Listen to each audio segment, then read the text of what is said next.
வணக்கம். ராமச்சந்திரன், வரலாற்று ஆர்வலர் குழு, நாகப்பட்டினம்.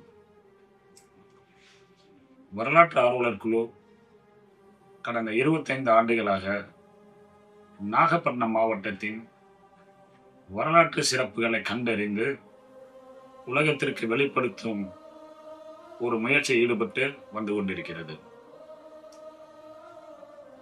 இந்நிறுவனத்தின் நிறுவனர் என்ற முறையில் நாகப்பட்டினம் மாவட்டத்தின் மேல் உள்ள அன்பின் அடிப்படையில் இந்த நாகப்பட்டினத்தின் சிறப்பு அம்சங்களை பற்றி விரிவாக நாம் இங்கே கலந்தாய்வு செய்வதற்கு நான் இங்கே வந்துள்ளேன்.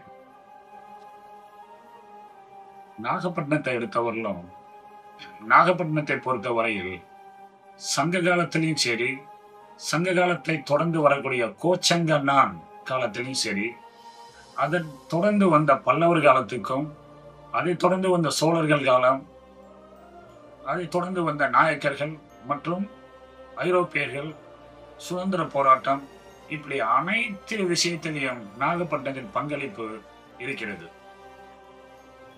இப்ப நம்ம சங்க காலத்திலிருந்து பார்த்தோம் என்றால், நாகப்பட்டினத்துக்கு பக்கத்தில் இருக்கக்கூடிய சிக்கல் என்ற ஊர், இந்த சிக்கல் அருகில் அகர ஒரத்தூர் என்ற கிராமத்தில் வேர்க்குடி என்ற ஒரு குக்கிராமம் இருக்கிறது. இந்த குக்கிராமத்தில் முதுமக்கள் தாளிகள் கண்டறியப்பட்டது. அந்த முதுமக்கள் தாளியில் சிறப்பம்சமாக சங்ககால குறியீடுகள் எனப்படுகின்ற கிராஃபிட்டி மார்க்கிங்ஸ் அதில் கிடைத்துள்ளது. இதில் சிறப்பம்சமே இந்த கிராஃபிட்டி மார்க் மொஹஞ்சதாரோவில் கிடைக்கப்பட்டுள்ளது. இரண்டாவதாக இந்த கிராஃபிட்டி மார்க்குடன் சேர்த்து இரும்பு பொருளும் கிடைத்தது. இந்த இரும்பு பொருள் என்பது இந்த இடத்தில் நாம் கூர்ந்து நோக்க வேண்டிய ஒரு கட்டாயத்தில் இருக்கிறோம். ஏனெனில் தமிழகத்தில் இரும்பு பயன்பாடு சங்க காலத்தில் தொடங்கப்பட்டது அப்படி என்று நாம் அறிந்ததுதான்.